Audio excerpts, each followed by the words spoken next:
রাজবাড়িতে কবর থেকে লাশ উঠিয়ে পোড়ানো হলো। চিন্তা করা যায় আমরা কতটা হিংস্র এবং হিংসা মনে পোষণ করি। এদেশে 18 কোটি জনগণ, 18 কোটি মতবাদ এবং প্রত্যেকে বলে আমার নিজেরটা ঠিক।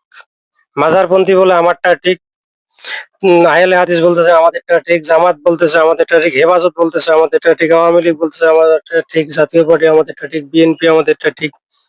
আরে ভাই, বেঠিকটা কে? এতে সন্তান শোনে না পিতার কথা, ছাত্র শোনে না শিক্ষকের কথা, শুধু এলোমেলো।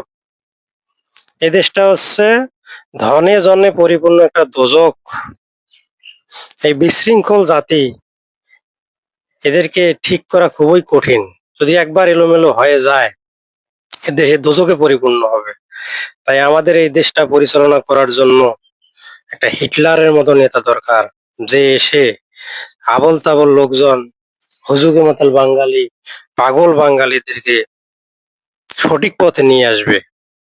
তাছাড়া এই দেশে শান্তি ফেরানো খুবই কঠিন। শুধু চেয়ে চেয়ে দেখতে হবে, সামনে আরো আসতেছে কষ্টের দিন।